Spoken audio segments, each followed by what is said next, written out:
প্রথম অধ্যায়, দেশ জাতি ভাষা লিপি। বাংলা সাহিত্যের ইতিহাস হাজার বছরেরও বেশি সময়ের ঐতিহ্য সমৃদ্ধ বিস্তীর্ণ জনপদের বিচিত্র জনগোষ্ঠীর সুখদুঃখ আনন্দবেদনা নিয়ে রচিত এক বর্ণাঢ্য সাহিত্য সৃষ্টির ইতিহাস। বাংলা ভাষাভাষী বিভিন্ন এলাকার অধিবাসীদের আদিপুরুষেরা কবে বাংলা ভাষায় প্রথম কথা বলা শুরু করেছিল তার সঠিক দিনক্ষণ নির্ধারণ করা সম্ভব হয়নি। অনুমানের ওপর নির্ভরশীল হয়ে পণ্ডিতেরা ভিন্ন ভিন্ন মত পোষণ করেছেন। কিন্তু বাংলা সাহিত্যের উদ্ভবকাল সম্পর্কে মতবিরোধ থাকলেও মোটামুটি সপ্তম শতক থেকে তার বিকাশ শুরু হয়েছে বলে ধারণা করা হয়। বৌদ্ধ সাধুসন্ন্যাসীদের হাতে রচিত চর্যাপদ থেকে বাংলা সাহিত্যের যে শুভ সূচনা হয়েছিল তা কালের পরিবর্তনের সঙ্গে সঙ্গে বিবর্তিত, সমৃদ্ধ ও সম্প্রসারিত হয়ে আজ বিশ্বের শ্রেষ্ঠ সাহিত্যের অন্যতম বলে মর্যাদার আসনে অধিষ্ঠিত। বাংলা সাহিত্য বিচিত্র মানুষের হৃদয়ানুভূতির সমৃদ্ধ ফসল। বাংলা সাহিত্যের ইতিহাস বিশুদ্ধ বাঙালি জীবন ঐতিহ্যের ধারক, বাহক এবং পরিচায়ক। একটি বিশেষ ভৌগোলিক সীমারেখার মধ্যে এই জনগোষ্ঠীর উদ্ভব ঘটলেও রাজনৈতিক পটভূমিকায় সে সীমানার যুগে যুগে অনেক পরিবর্তন ঘটেছে। একই রাষ্ট্রীয় কাঠামোর মধ্যে সে জনমানব বরাবর সীমাবদ্ধ থাকেনি। তাই বাংলা ভাষাভাষী অঞ্চল আজ বিভিন্ন এলাকায় বিস্তৃত হয়ে আছে। সেই সঙ্গে বৈচিত্র্য এসেছে জনগণের মধ্যে। বিচিত্র বর্ণ, আকার আর আচরণের মানুষ বাংলা সাহিত্যে তাদের আনন্দবেদনার গান গেয়েছে। সেই সব মানুষের ধর্মে ছিল ভিন্নতা, বৈচিত্র্য ছিল তাদের সংস্কৃতিতে। বাংলা সাহিত্যে এই বৈচিত্র্যের স্বাক্ষর বিদ্যমান। বাংলা ভাষাও সব যুগে একই বৈশিষ্ট্য ধারণ করেনি। যুগে যুগে ভাষার বিবর্তন ঘটেছে, সে বিবর্তনের ফল আজকের রূপ। বাংলা লিপিতেও এসেছে সংস্কারের ছোঁয়া। হাতে লেখা বইয়ের যুগ শেষ হয়েছে অনেক আগেই। ছাপাখানার প্রচলন সাহিত্য সৃষ্টিকে করেছে ত্বরান্বিত। আর আজকের সর্বাধুনিক কম্পিউটার প্রযুক্তি মুদ্রণ সৌকর্যে বাংলা সাহিত্যকে নিয়ে এসেছে এক সৌন্দর্যময় গতিশীল জগতে। বাংলা সাহিত্যের ইতিহাসকে যথাযথ জানতে ও বুঝতে হলে বাংলা ভাষাভাষী ভূখণ্ডের সমসাময়িক পরিস্থিতি সম্পর্কে সম্যক ধারণা রাখতে হবে। নইলে বিচ্ছিন্নভাবে সাহিত্যের গতিপ্রকৃতি গভীরভাবে উপলব্ধি করা সম্ভবপর হবে না। রাজনৈতিক অর্থনৈতিক অবস্থা, ধর্ম সাংস্কৃতিক আন্দোলন ইত্যাদির সঙ্গে সাহিত্যের সম্পৃক্ততা রয়েছে। বাংলা সাহিত্যের ইতিহাস পার্ট 2। ডক্টর আনিসুজ্জামানের মতে, বাংলার সমাজ ও সংস্কৃতির সর্বতোমুখী বিকাশের সঙ্গে বাঙালির সৃজনশীলতার ক্রমবিকাশের পটে সাহিত্যের গতিপ্রকৃতির লক্ষ্য করতে পারলে বাঙালির জীবন ও চিন্তাধারার সঙ্গে তার মর্মগত যোগ উপলব্ধি করতে পারব। তাই বাংলা সাহিত্যকে জানতে হলে দেশ জাতি ধর্ম সংস্কৃতি ভাষা লিপি এই সবকিছুর সঙ্গেই পরিচিত থাকা দরকার। বাংলাদেশ সুপ্রাচীন ঐতিহ্যের অধিকারী এই বাংলাদেশ কালের বিবর্তনের প্রেক্ষিতে বহু বিচিত্র জনপদের রূপান্তরের মাধ্যমে নানা জাতের মানুষের সংমিশ্রণে গড়ে উঠেছে এদেশ। প্রাচীন বাংলাদেশের সীমানা নির্ণয় করা কঠিন। তবে উত্তরে হিমালয় থেকে দক্ষিণে বঙ্গোপসাগর পর্যন্ত সমতলভূমি নিয়ে প্রাচীন বাংলাদেশ গঠিত ছিল বলে অনুমান করা হয়। বর্তমানের বাংলা ভাষাভাষী অঞ্চলগুলো তার অন্তর্গত ছিল। তবে এর বিভিন্ন অংশ বিভিন্ন নামে পরিচিত ছিল। বাংলাদেশ নামে যে স্বাধীন ও সার্বভৌম রাষ্ট্রের আমরা অধিবাসী, তা বর্তমান বাংলা ভাষাভাষী জনগোষ্ঠী অধ্যুষিত বিস্তৃত জনপদের একটা অংশমাত্র। বর্তমান বাংলাদেশের বাইরে ভারতের পশ্চিমবঙ্গের সবখানে, বিহার, উড়িষ্যা, ত্রিপুরা ও আসাম রাজ্যের কিছু অংশে এবং বার্মা বা বর্তমান মায়ানমারের আরাকানে বাংলা ভাষাভাষী লোক বসবাস করে। বর্তমানে বিশ্বে বাংলা ভাষাভাষী লোকের সংখ্যা আনুমানিক 25 কোটি। 1971 সালে মুক্তিসংগ্রামের মাধ্যমে পাকিস্তানি ঔপনিবেশিক শাসন থেকে মুক্ত হয়ে বাংলাদেশের প্রতিষ্ঠা হয়েছে। তা 1947 সালে উপমহাদেশ প্রায় 200 বছরের ইংরেজ শাসনপাশ থেকে মুক্ত হওয়ার পরিপ্রেক্ষিতে সৃষ্ট তৎকালীন পূর্ব পাকিস্তানেরই নামান্তর। বর্তমান বাংলাদেশের সীমানা এরকম: পশ্চিমে ভারতের পশ্চিমবঙ্গ, উত্তরে ভারতের পশ্চিমবঙ্গ, মেঘালয়, অরুণাচল ও আসাম রাজ্য, পূর্বে ভারতের আসাম, ত্রিপুরা রাজ্য ও বার্মা বা মায়ানমার এবং দক্ষিণে বঙ্গোপসাগর। বাংলাদেশের মোট আয়তন 55,598 বর্গমাইল বা 1,43,998 বর্গ কিলোমিটার এবং বর্তমান জনসংখ্যা 16 কোটিরও বেশি। ব্রিটিশ শাসনকালে চট্টগ্রাম থেকে রাজমহল এবং হিমালয়ের পাদদেশ থেকে বঙ্গোপসাগর পর্যন্ত বাংলাদেশের এলাকা বিস্তৃত ছিল। ইংরেজ শাসনামলে 1905 সালে বঙ্গভঙ্গের মাধ্যমে বাংলাকে বিভক্ত করা হয়েছিল। এর আগে বাংলা বিহার ও উড়িষ্যা একত্রে ছিল বঙ্গদেশ নামে। বঙ্গভঙ্গের ফলে মুসলমান সংখ্যাগরিষ্ঠ অঞ্চল হিসেবে পূর্ববঙ্গ ও আসাম স্বতন্ত্র প্রদেশের মর্যাদা পায়। কিন্তু ১৯১১ সালে হিন্দু সমাজের আন্দোলনে বঙ্গভঙ্গ রদ হলেও বঙ্গদেশ তার পূর্ববর্তী সীমানা ফেরত পায়নি। তখন বিহার ও উড়িষ্যা পৃথক প্রদেশের মর্যাদা লাভ করে। নতুন ব্যবস্থায় পূর্ববঙ্গ ও দার্জিলিং সহ পশ্চিমবঙ্গ নিয়ে বঙ্গপ্রদেশ গঠিত হয়। আসাম পৃথক প্রদেশ হিসেবে স্থান পায়। এর ফলে বাংলা ভাষাভাষী সিলেট, কাছাড় ও গোয়ালপাড়ার একটি অংশ আসাম প্রদেশে থেকে যায়। বিহার ও ছোটনাগপুরেও বাংলাভাষী অঞ্চল কিছুটা রয়ে গেল। বঙ্গভঙ্গ ভারতে জাতীয়তাবাদের ইতিহাসে একটি যুগান্তকারী ঘটনা। বিভক্তির বিরুদ্ধে হিন্দুদের বিক্ষোভ ও সন্ত্রাসবাদের জন্ম নেয়। বাংলা সাহিত্যের ইতিহাস পার্ট ৩। এতে মুসলিম জাতীয়তাবাদের উন্মেষ ঘটে এবং মুসলমানেরা স্বতন্ত্রবাদী রাজনীতিতে যোগদান করে। সৃষ্টি হয় মুসলিম লীগের। বঙ্গভঙ্গ রদের ফলে মুসলমানেরা হতাশ হয় এবং ক্রমে ব্রিটিশ বিরোধী হয়ে ওঠে। বাংলাদেশ ও পশ্চিমবঙ্গে বিভক্ত বর্তমানের বাংলা ভাষাভাষী ভৌগোলিক অঞ্চল দুটি প্রাচীন আমলে ভিন্ন নামে পরিচিত একাধিক দেশের সংমিশ্রণে গঠিত। বাংলা প্রাচীন দেশ। খ্রিস্টপূর্ব ৩০০০ বছর আগেকার ঋগ্বেদের ঐতরেয় আরণ্যক গ্রন্থে বঙ্গ নামে এক দেশের প্রথম উল্লেখ আছে। অন্যান্য প্রাচীন সাহিত্যেও বাংলার উল্লেখ রয়েছে। অবশ্য বৈদিক যুগে বাংলা আর্য অধ্যুষিত অঞ্চলের বাইরে ছিল বলে ঋগ্বেদে বাংলার উল্লেখ নেই। মহাকাব্যের যুগে বাংলা আর্য সভ্যতার অন্তর্ভুক্ত হয়। মহাভারত ও রামায়ণে বঙ্গ ও অন্যান্য জনপদের কথা বলা হয়েছে। জৈন উপাঙ্গ গ্রন্থে বঙ্গের উল্লেখ আছে। এই সুপ্রাচীন বঙ্গদেশের সীমা সম্পর্কে ড. নিহাররঞ্জন রায়, বাঙালির ইতিহাস গ্রন্থে লিখেছেন, উত্তরে হিমালয় এবং হিমালয় হইতে নেপাল, সিকিম ও ভুটান রাজ্য, উত্তর পূর্ব দিকে ব্রহ্মপুত্র উপত্যকা, উত্তর পশ্চিম দিকে দারবঙ্গ পর্যন্ত ভাগীরথীর উত্তর সমান্তরালবর্তী সমভূমি, পূর্ব দিকে গারো খাসিয়া জয়ন্তিয়া ত্রিপুরা চট্টগ্রাম শৈলশ্রেণী বাহিয়া দক্ষিণ সমুদ্র পর্যন্ত, পশ্চিমে রাজমহল সাঁওতাল পরগনা ছোটনাগপুর মানভূম ধলভূম কেওনঝর ময়ূরভঞ্জের শৈলময় অরণ্যময় মালভূমি, দক্ষিণে বঙ্গোপসাগর।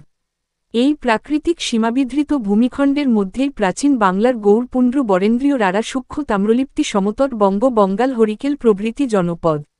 রার, সূক্ষ্ম, পুন্ড্র, বঙ্গ প্রভৃতি শব্দের সাহায্যে প্রাচীনকালে বিশেষ জাতি বা উপজাতি বোঝানো হতো। তারপর তাদের বিশেষ বিশেষ বাসস্থানের নাম হিসেবে তা ব্যবহৃত হতো। রার বলতে মধ্য পশ্চিমবঙ্গ, সূক্ষ্ম বলতে দক্ষিণ পশ্চিমবঙ্গ, পুন্ড্র বলতে উত্তরবঙ্গ, বঙ্গ বলতে পূর্ববঙ্গ, সমতট হরিকেল বলতে পূর্ববঙ্গের দক্ষিণাঞ্চল প্রভৃতি বিশেষ বিশেষ স্থান বোঝায়। এখনও রার বলতে মধ্য পশ্চিমবঙ্গ এবং বরেন্দ্র বলতে উত্তরবঙ্গকে বোঝানো হয়। বাংলার প্রাচীন জনপদগুলোর মধ্যে গৌড় ছিল সর্বাধিক সুপরিচিত। তবে এর অবস্থিতি সম্পর্কে পণ্ডিতেরা নিশ্চিত নন। পাণিনির গ্রন্থে ও কৌটিল্যের অর্থশাস্ত্রে গৌড়পুর ও গৌড়িক সামগ্রীর উল্লেখ আছে। তুর্কি আমলে লক্ষণাবতী গৌড় নামে পরিচিত ছিল। বঙ্গ জনপদটি দক্ষিণ ও পূর্ববঙ্গ নিয়ে গঠিত ছিল। পালরাজাদের আমলে বঙ্গ উত্তর ও দক্ষিণ বঙ্গে বিভক্ত হয়। সমতট ষষ্ঠ শতাব্দীর বৃহৎ সংহিতা গ্রন্থে বঙ্গ থেকে পৃথক জনপদ বলে উল্লেখিত হয়েছে। চীনা পরিব্রাজক হিউয়েন সাং একে কামরূপের দক্ষিণে বিস্তৃত বলেছেন। হরিকেল ছিল ভারতের পূর্ব সীমান্ত দেশ। সপ্তম শতকের গ্রন্থে তার উল্লেখ আছে। পুন্ড্র নামে এক প্রাচীন জাতির উল্লেখ আছে বৈদিক গ্রন্থে ও মহাকাব্যে। এরা উত্তরবঙ্গের অধিবাসী ছিল বলে এ অঞ্চল পুন্ড্রবর্ধন নামে খ্যাত ছিল। বরেন্দ্র বা বরেন্দ্রী ছিল পুন্ড্রবর্ধন রাজ্যের অন্তর্ভুক্ত একটি জনপদ। বগুড়া রাজশাহী ও দিনাজপুরের কিছু অংশ নিয়ে বরেন্দ্রমণ্ডল গঠিত ছিল। রার ছিল ভাগীরথীর পশ্চিম তীরে অবস্থিত। তাম্রলিপ্তের উল্লেখ আছে মহাভারতে। মেদিনীপুর জেলায় এর অবস্থান ছিল। বাংলা সাহিত্যের ইতিহাস পার্ট ৪। সপ্তম শতাব্দীতে বাংলার প্রথম স্বাধীন সার্বভৌম রাজা শশাঙ্ক এই জনপদগুলোকে গৌড় নামে একত্রিত করেন। বাঙালি রাজগণের মধ্যে শশাঙ্কই প্রথম সার্বভৌম নরপতি। ৬০৬ সালের আগেই তিনি একটি স্বাধীন রাজ্যের প্রতিষ্ঠা করেছিলেন। তার রাজধানী ছিল মুর্শিদাবাদ জেলার অন্তর্গত কর্ণসুবর্ণ। বাংলার রাষ্ট্রীয় ঐক্য ও সাম্রাজ্যের বিস্তৃতির প্রেক্ষিতে শশাঙ্ককে বাংলার প্রথম জাতীয় রাজা বলে অভিহিত করা হয়েছে। তারপরে বঙ্গদেশ পুন্ড্র, গৌড় ও বঙ্গ এই ৩ জনপদে বিভক্ত ছিল। তবে হিন্দু যুগের শেষ পর্যন্ত বাংলাদেশ ভিন্ন ভিন্ন নামে বিভিন্ন খণ্ডে বিভক্ত ছিল। মুসলমান আমলেই বাংলার এ ধরনের খণ্ড নামের অবসান ঘটে এবং বাংলা ভাষাভাষী সম্পূর্ণ অঞ্চল এক নামে অভিহিত হতে থাকে। বিভিন্ন অঞ্চল একত্রিত করার প্রচেষ্টা মুসলমান শাসনামলে সফল হয়। 1204 সালে ইখতিয়ারউদ্দিন মুহম্মদ বখতিয়ার খিলজি কর্তৃক বঙ্গবিজয়ের মাধ্যমে বাংলাদেশে তুর্কি শাসনের সূত্রপাতে এ চেষ্টার আরম্ভ এবং মোগল সম্রাট আকবরের শাসনকালে 1576 সালে মোগল সাম্রাজ্যভুক্তির মাধ্যমে তার পরিসমাপ্তি ঘটে। দেশবাচক নাম হিসেবে বাংলার ব্যবহার মুসলমান অধিকারের গোড়ার দিকে প্রচলিত হয়। সম্রাট আকবরের আমলে সমগ্র বঙ্গদেশ সুবহ-ই বঙ্গালহ নামে পরিচিত হয়েছিল। ফার্সি বঙ্গালহ শব্দ থেকে পর্তুগিজ বেঙ্গলা এবং ইংরেজি বেঙ্গল শব্দ এসেছে। লক্ষণ সেনের আমলে ফরিদপুর, ঢাকা, ময়মনসিংহই ছিল বঙ্গ। মধ্যযুগের বিখ্যাত বিশ্বপর্যটক ইবনে বতুতা 1304 থেকে 73 প্রথমবারের মতো মধ্যযুগে বঙ্গাল নাম উচ্চারণ করেন। তখন বঙ্গবাসীই ছিল বঙ্গাল। সুবের বাঙ্গালা শেষাবধি সব অঞ্চলকে বঙ্গ বা বাংলা নামের মধ্যে বিলুপ্ত করে দেয়। বাংলায় পাঠান যুগের পূর্ব থেকে পশ্চিমবঙ্গ, গৌড় এবং পূর্ববঙ্গ, বঙ্গ এই দুই নামে চিহ্নিত হতো। 19 শতকের প্রথম ভাগেও গৌড় কথাটি সমগ্র বাংলাদেশের অর্থে ব্যবহৃত হয়েছে। মহাকবি মাইকেল মধুসূদন দত্ত 1861 সালে প্রকাশিত তার মেঘনাদবধ কাব্য নামের মহাকাব্যে বলেছেন, গৌরজন যাহে আনন্দে করিবে পান সুধা নিরবধি। বাংলা সাহিত্যের পরবর্তী পর্যায়েও গৌড় শব্দের ব্যবহার বিরল নয়। বঙ্গ শব্দের উৎপত্তি সম্পর্কে মনে করা হয়, যে অঞ্চলে বং গোষ্ঠীর মানুষ বসবাস করত তারাই এ নামে পরিচিত। সংস্কৃত বঙ্গ শব্দ বং বা বং গোষ্ঠীর নাম। বং গোষ্ঠীভুক্ত মানুষের বাসভূমি ছিল ভাগীরথী নদীর পূর্বতীর থেকে আসামের পশ্চিমাঞ্চল পর্যন্ত। মোগল সম্রাট আকবরের সভাসদ বিখ্যাত ঐতিহাসিক আবুল ফজল তার আইন-ই-আকবরী গ্রন্থে সর্বপ্রথম দেশবাচক বাংলা শব্দ ব্যবহার করেছেন।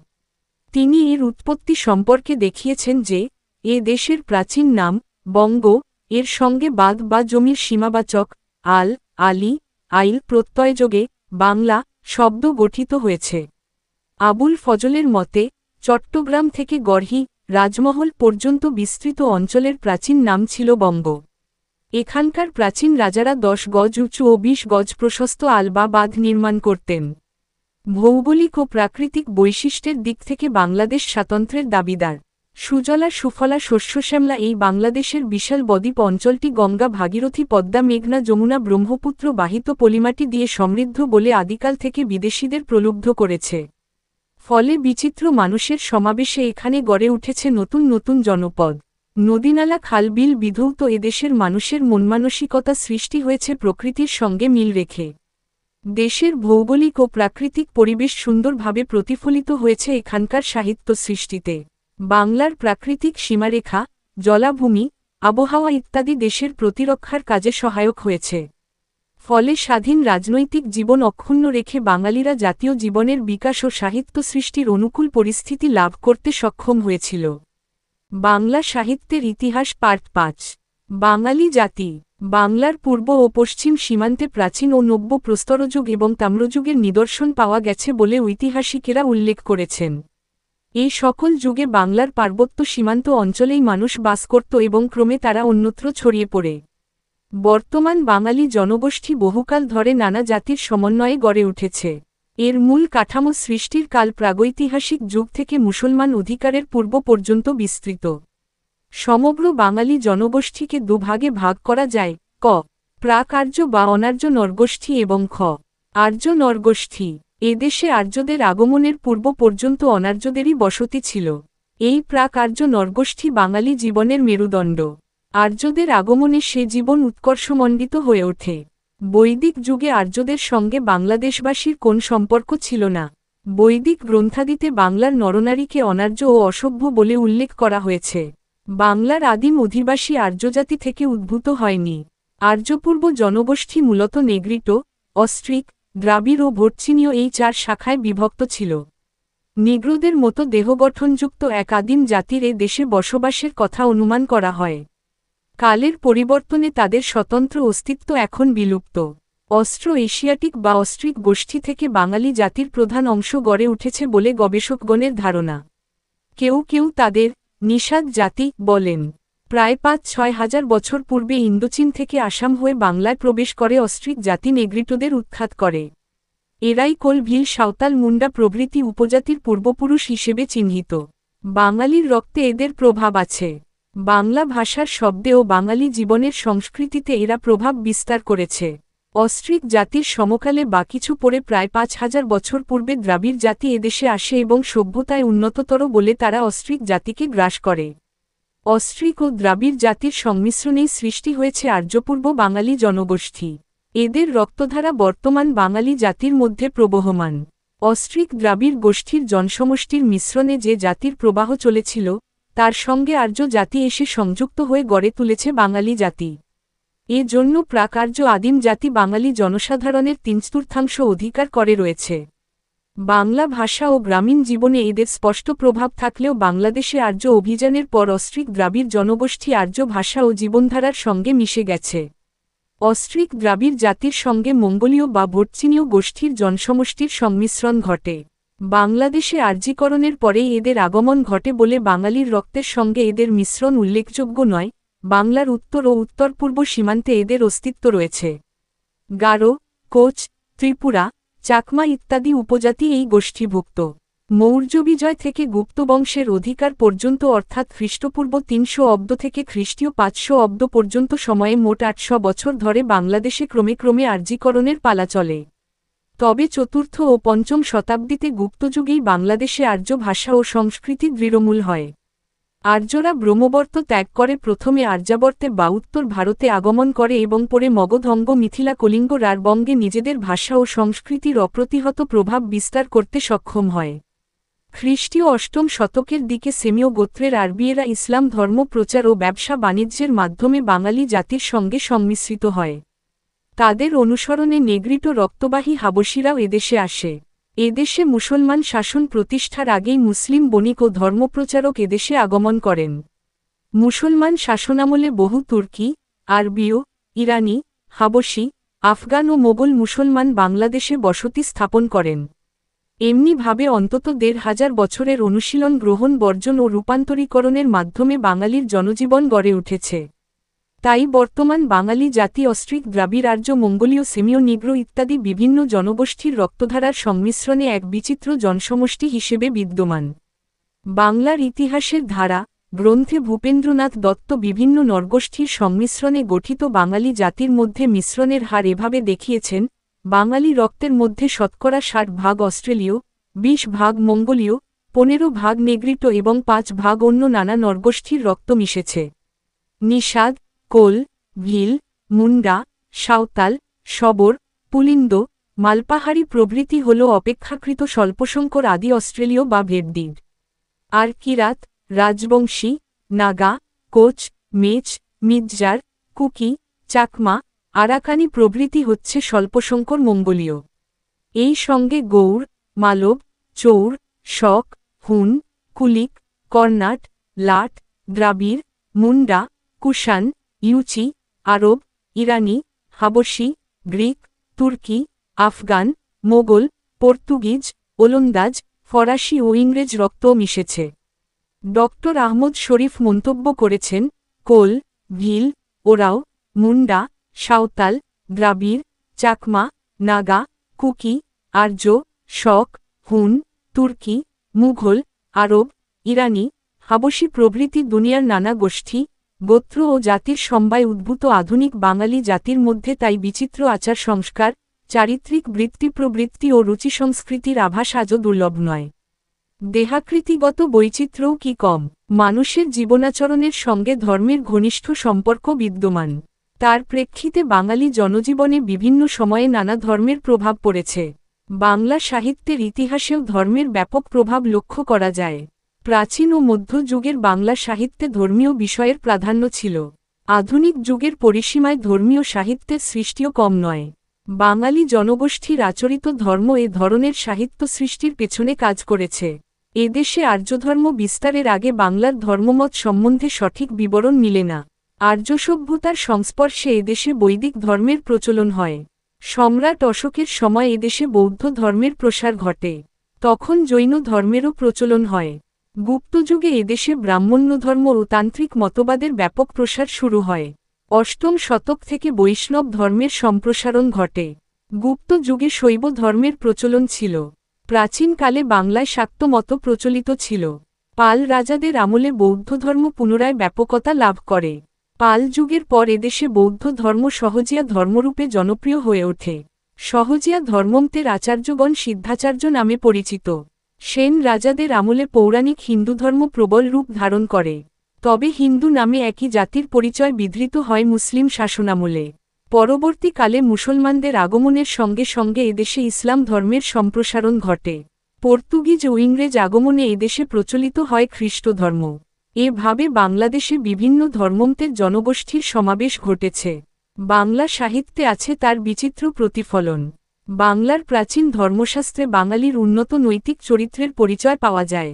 তবে প্রাচীন সাহিত্যে ব্যভিচার ও উচ্ছৃঙ্খলতার চিত্রও আছে। দোষত্রুটি থাকা সত্ত্বেও চৈনিক পরিব্রাজক হিউয়েন সাং বাঙালির উদ্যমশীলতা, সাহসিকতা ও বিদ্যোৎসাহিতার প্রশংসা করেছেন। প্রাচীন বাঙালির চরিত্র সম্পর্কে ড.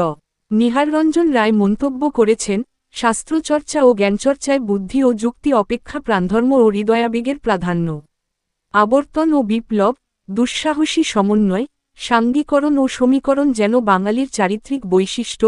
সনাতনত্বের প্রতি একটা বিরাগ যেন বাংলার ঐতিহ্য ধারায়, বাঙালি বৃত্তি যথার্থত বৈতোষী।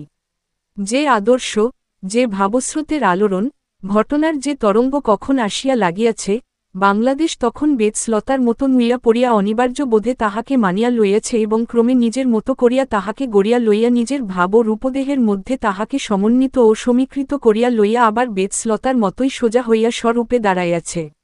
যে দুর্মর অন্তর্নিহিত প্রাণশক্তি বেতস গাছের, সেই দুর্মর প্রাণশক্তি বাঙালিকে বারবার বাঁচাইয়াছে। বিচিত্র জনগোষ্ঠী অধ্যুষিত প্রাচীন বাংলার শাসন ব্যবস্থা গড়ে উঠেছিল।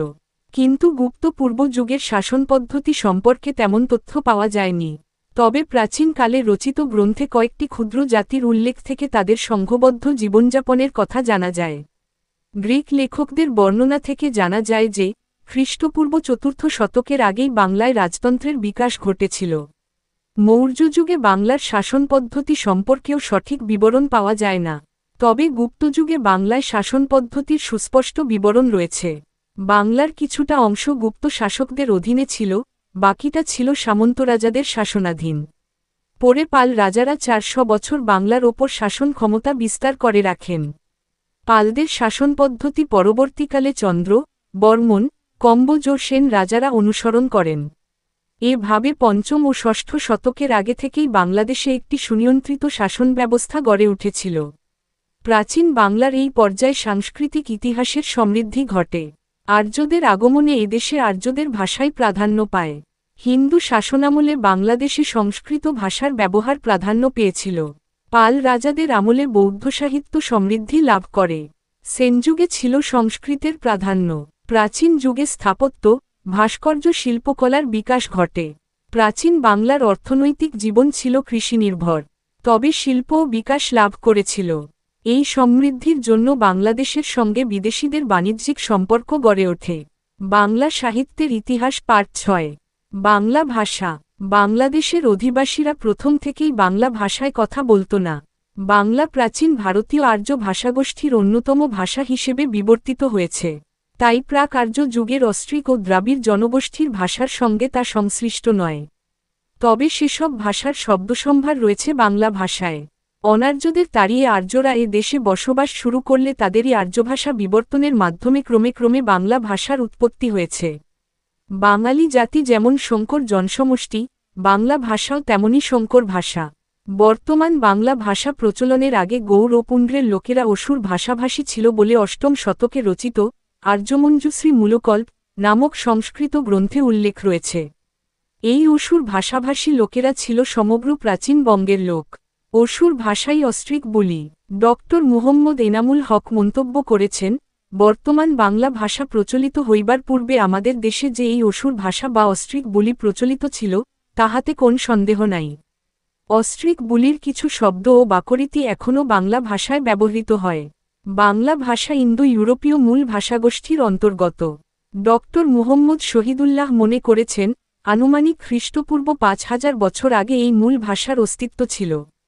আনুমানিক ২,৫০০ খ্রিস্টপূর্বাব্দে মূল ভাষা থেকে বিচ্ছিন্ন হয়ে যেসব প্রাচীন শাখার সৃষ্টি হয় তার অন্যতম হল আর্য শাখা। এ থেকেই ভারতীয় আর্য ভাষার সৃষ্টি। এর কাল ১২০০ খ্রিস্টপূর্বাব্দ। ভারতীয় আর্য ভাষার তিনটি স্তর। ক. প্রাচীন ভারতীয় আর্য ভাষা, বৈদিক সংস্কৃত, খ্রিস্টপূর্ব দ্বাদশ থেকে খ্রিস্টপূর্ব ষষ্ঠ শতাব্দী পর্যন্ত। খ. মধ্য ভারতীয় আর্য ভাষা, পালি, প্রাকৃত ও অপভ্রংশ, খ্রিস্টপূর্ব ষষ্ঠ শতাব্দী থেকে খ্রিস্টীয় দশম শতক পর্যন্ত। গ. নব্য ভারতীয় আর্য ভাষা, বাংলা, হিন্দি, মারাঠি, আসামি ইত্যাদি, খ্রিস্টীয় দশম শতক থেকে আধুনিক কাল পর্যন্ত। ভারতীয় আর্য ভাষার এই স্তরবিভাগ থেকে দেখা যায় যে প্রাচীন ভারতীয় আর্য ভাষার স্তরে বৈদিক ও সংস্কৃত ভাষা প্রচলিত ছিল। জনতার প্রভাবে এ ভাষা পরিবর্তিত হয়ে মধ্য ভারতীয় আর্য ভাষার স্তরে আসে। প্রথম পর্যায়ে পালি এবং পরে প্রাকৃত ভাষা নামে তা চিহ্নিত হয়। অঞ্চলভেদে প্রাকৃত ভাষা কয়েকটি শ্রেণীতে বিভক্ত হয়ে যায়। এর একটি ছিল মাগধী প্রাকৃত। এ ভাষার প্রাচ্যতর রূপ গৌড়ী প্রাকৃত। তা থেকে গৌড়ী অপভ্রংশের মাধ্যমে বাংলা ভাষার উৎপত্তি হয়েছে। এই পর্যায়ের অন্যান্য ভাষা হল মৈথিলি, মাগধী, ভোজপুরিয়া, আসামি ও উড়িয়া। বাংলা ভাষার জন্মকাল কেউ কেউ দশম শতক বলে নির্ণয় করেছেন। ড. মুহম্মদ শহীদুল্লাহ এর মতে বাংলা ভাষার উৎপত্তিকাল খ্রিস্টীয় সপ্তম শতাব্দী। কমপক্ষে ১০০০ বছরের পুরানো বাংলা ভাষা উৎপত্তির পর থেকে নানা পর্যায় পরিবর্তনের মাধ্যমে আধুনিক পর্যায়ে উপনীত হয়েছে। বাংলা ভাষার বিবর্তনের ইতিহাসে আদি, মধ্য ও আধুনিক এই তিন যুগের স্বতন্ত্র বৈশিষ্ট্য উপলব্ধি করা যায়। আদি বা প্রাচীন যুগের বাংলা ভাষার কাল দ্বাদশ শতক পর্যন্ত বিস্তৃত। এই সময়ের প্রধান নিদর্শন চর্যাপদ। এর ভাষা থেকে তখন পর্যন্ত তার পূর্ববর্তী অপভ্রংশের প্রভাব দূর হয়ে যায়নি, এমনকি প্রাকৃতের প্রভাবও তাতে বর্তমান ছিল। তবে এখানেই বাংলা ভাষা তার স্বতন্ত্র মর্যাদায় অধিষ্ঠিত হয়েছে। মধ্যযুগের বাংলা ভাষার পরিধি ১২০০ থেকে ১৮০০ সাল পর্যন্ত বিস্তৃত। ত্রয়োদশ শতকের কোন নিদর্শন পাওয়া না গেলেও এ সময়ে বাংলা ভাষা বিবর্তিত হচ্ছিল বলে মনে করা যায়। কারণ চর্যাপদ থেকে মধ্যযুগের প্রথম গ্রন্থ, শ্রীকৃষ্ণ কীর্তন, কাব্যের ভাষায় উন্নীত হওয়ার জন্য বিবর্তনের প্রয়োজন ছিল। মধ্যযুগের আদিস্তর ১৪-১৫ শতকে সীমাবদ্ধ। এই সময়ের নিদর্শন বড়ু চণ্ডীদাসের শ্রীকৃষ্ণ কীর্তন, মালাধর বসুর শ্রীকৃষ্ণ বিজয়, কৃত্তিবাসের রামায়ণ পাঁচালী, কবীন্দ্র পরমেশ্বর শ্রীকর নন্দীর মহাভারত পাঁচালী, নারায়ণদেব বিপ্রদাস বিজয়গুপ্তের মনসামঙ্গল কাব্য, মানিক দত্তের চণ্ডীমঙ্গল কাব্য ইত্যাদি। পশ্চিমবঙ্গের উপভাষার প্রয়োগ, সংস্কৃত শব্দের বাহুল্য ব্যবহার এ যুগের ভাষার লক্ষণ। ১৬, ১৭, ১৮ শতক মধ্যযুগের বাংলা ভাষার অন্তযুগ। চৈতন্যদেবের আবির্ভাবে এই সময়ে বাংলা ভাষায় উৎকর্ষ সাধিত হয়। বৈষ্ণব সাহিত্য ও পৌরাণিক অনুবাদ সাহিত্যের মাধ্যমে প্রচুর তৎসম বা সংস্কৃত শব্দ বাংলা ভাষায় স্থান পায়। ১৬ শতক থেকে বাংলা ভাষায় আরবি ফার্সি ভাষার প্রভাব পড়ে। বৈষ্ণব পদাবলিতে বাংলা মৈথিলি মিশ্রিত ব্রজবুলি কৃত্রিম কাব্যভাষারূপে প্রতিষ্ঠা লাভ করে।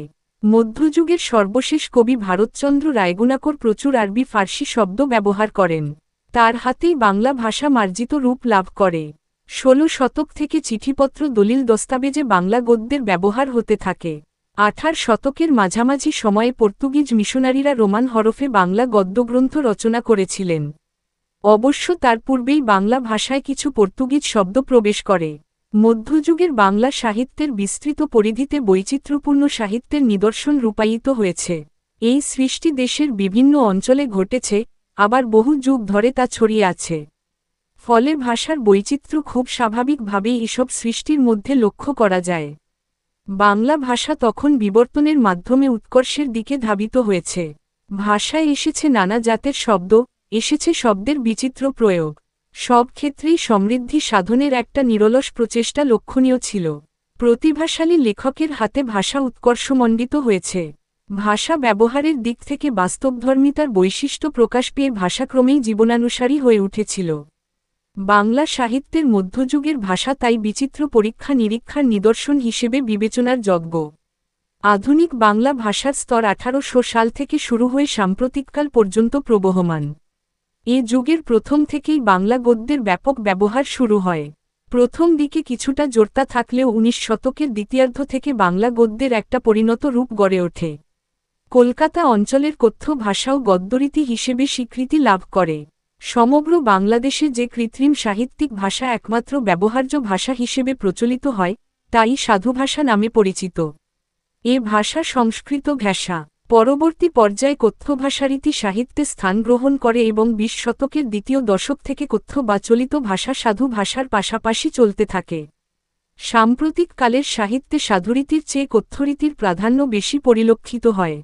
আধুনিক বাংলা ভাষার মাধ্যমে বিশ্বের উন্নত দেশের জ্ঞানবিজ্ঞান এদেশে প্রচারিত হচ্ছে।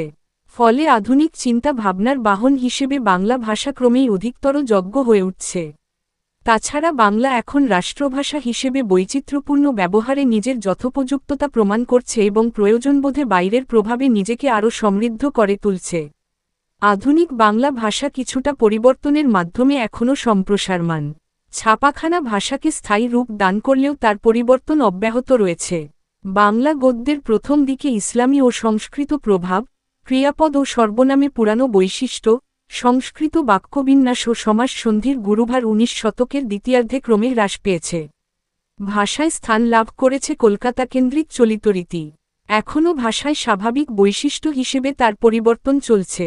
সমকালীন জীবন চেতনার সঙ্গে সামঞ্জস্যপূর্ণ শব্দাবলী ভাষায় স্থান করে নিচ্ছে। স্বাধীন বাংলাদেশের নিজস্ব পরিসরে স্বকীয় ভাষা প্রয়োগরীতি অনুপ্রবেশ করে এখনকার বাংলা ভাষাকে ক্রমেই সমৃদ্ধি ও স্বাতন্ত্র্য দান করছে। আদি ও মধ্যযুগের বাংলা সাহিত্য পদ্মে রূপলাভ করেছে। গদ্য এসেছে আধুনিক যুগে। গদ্যের দুটি ভাষারীতি সাধু ও চলিত। সাধু রীতি সাহিত্যের ভাষা, বইপত্রেই সীমাবদ্ধ। চলিত রীতি ছিল মুখের ভাষা। সাধু রীতির পাশে তা যথাযোগ্য মর্যাদা নিয়ে স্থান লাভ করেছে। এখনকার দিনে চলিত রীতির প্রাধান্যই বেশি। আধুনিক ভাষারীতি হিসেবে চলিত রীতি একচ্ছত্র আধিপত্য বিস্তার করেছে। এই দুই ভাষারীতির বাইরে আছে আঞ্চলিক ভাষা বা উপভাষা। দেশের বিভিন্ন এলাকায় শব্দ ব্যবহারে, উচ্চারণে, বাক্য গঠনে স্বাতন্ত্র্য নিয়ে আঞ্চলিক ভাষারীতি গড়ে উঠেছে এবং সাহিত্যেও তার কিছু অনুপ্রবেশ ঘটেছে। বর্তমানকালে বাংলাদেশ ও পশ্চিমবঙ্গের মধ্যে ভাষারীতি সম্পূর্ণ ঐক্য রাখতে পারছে না। শব্দ ব্যবহারে, উচ্চারণে, শব্দপ্রয়োগ রীতিতে ও বিদেশি ভাষা থেকে অনুবাদের বেলায় একই আদর্শ অনুসৃত হচ্ছে না। বর্তমানে পার্থক্য ক্ষীণ হলেও ভবিষ্যতে দুদেশের ভাষারীতির এ পার্থক্য আরও স্পষ্ট হয়ে উঠবে বলে অনুমান করা যেতে পারে। বাংলা ভাষার নাম ব্যবহারে যুগে যুগে নানা ধরনের নামকরণ করা হয়েছে। উন্নাসিক ব্রাহ্মণ্য অভিজাতদের কাছে বাংলা ছিল ভাষা। উন্নাসিক মুসলমানদের কাছে ছিল হিন্দুয়ানি ভাষা। কেউ বলেছেন প্রাকৃত ভাষা, কেউ বলেছেন লোকভাষা, কারও মতে লৌকিক ভাষা। অধিকাংশ লেখক বলেছেন দেশি ভাষা এবং কিছু সংখ্যক লেখক বঙ্গভাষা, বাঙ্গালা বলে উল্লেখ করেছেন। বাংলার বাইরে এর নাম ছিল গৌড়িয়া। আধুনিক যুগে এ ভাষার নাম বাংলা। ভাষাভাষী জনসংখ্যার দিক থেকে বাংলা বিশ্বে চতুর্থ স্থানীয় ভাষা। বাংলা সাহিত্যের ইতিহাস পার্ট ৭। বাংলা লিপি। বাংলা লিপি ব্রাহ্মী লিপি থেকে উৎপন্ন। শুধু বাংলা নয়, সকল ভারতীয় লিপি এই ব্রাহ্মী লিপি থেকে জন্মলাভ করেছে। ব্রাহ্মী লিপি ভারতের মৌলিক লিপি।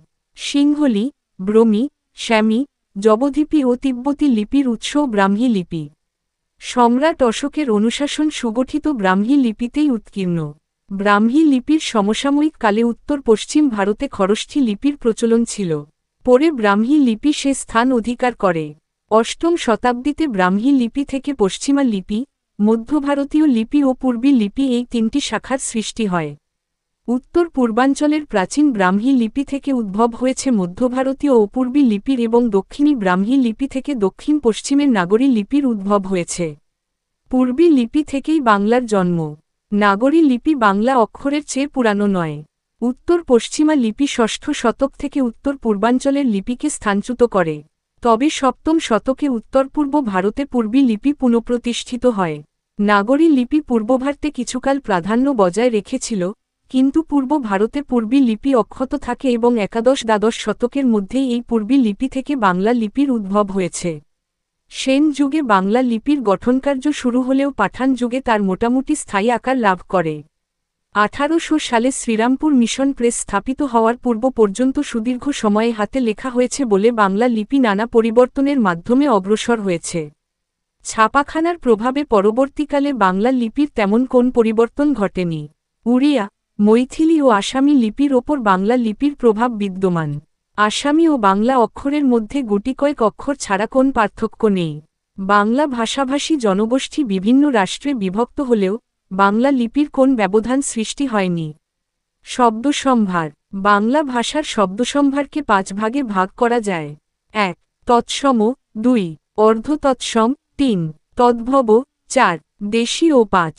বিদেশি শব্দ। 1. তৎসম শব্দ। যেসব শব্দ পরিবর্তন ছাড়াই সংস্কৃত থেকে বাংলা এসেছে সেগুলো তৎসম শব্দ। যেমন চন্দ্র, সূর্য, হস্ত, পদ ইত্যাদি। 2. অর্ধতৎসম শব্দ। যেসব শব্দ সংস্কৃত থেকে কিছুটা বিকৃত হয়ে বাংলা এসেছে সেগুলো অর্ধতৎসম শব্দ। যেমন গিন্নি, পীড়িত, অঘ্রাণ, গেরাম ইত্যাদি। 3. তদ্ভব শব্দ। যেসব শব্দ সংস্কৃত থেকে পরিবর্তিত হয়ে বাংলা এসেছে সেগুলো তদ্ভব শব্দ। যেমন হাত, পা, ছাতা, পাখা ইত্যাদি। 4. দেশি শব্দ। যেসব শব্দ এদেশের আদিম অধিবাসী অনার্যদের ভাষা থেকে বাংলা এসেছে সেগুলো দেশি শব্দ। যেমন ঢেকি, ডোঙা, খড়, চুলা ইত্যাদি। 5. বিদেশি শব্দ। যেসব শব্দ বিদেশি ভাষা থেকে বাংলা এসেছে সেগুলো বিদেশি শব্দ। যেমন কলম, চেয়ার, চিনি, বেগম ইত্যাদি। বাংলা বর্ণমালা গড়ে উঠেছে 11টি স্বরবর্ণ এবং 39টি ব্যঞ্জনবর্ণ নিয়ে। সাকুল্যে এই 50টি বর্ণের সাহায্যে সৃষ্টি হয়েছে 1.25 লক্ষের মতো শব্দের, যার 50,000 তৎসম শব্দ, 2,500 আরবি ফার্সি, 4 তুর্কি, 1000 খানেক ইংরেজি, 150 পর্তুগিজ ফরাসি, আর কিছু শব্দ বিদেশি, বাদবাকি শব্দ তদ্ভব ও দেশি। উপসংহারে রবীন্দ্রনাথ ঠাকুরের কথায় বলা যায়, বাংলাদেশের ইতিহাস খণ্ডতার ইতিহাস। পূর্ববঙ্গ পশ্চিমবঙ্গ, রার বরেন্দ্রের ভাগ কেবল ভূগোলের ভাগ নয়, অন্তরের ভাগও ছিল তার সঙ্গে জড়িয়ে, সমাজের মিলও ছিল না। তবু এর মধ্যে এক ঐক্যের ধারা চলে এসেছে, সে ভাষার ঐক্য নিয়ে। আমাদের যে বাঙালি বলা হয়েছে তার সংজ্ঞা হচ্ছে, আমরা বাংলা বলে থাকি।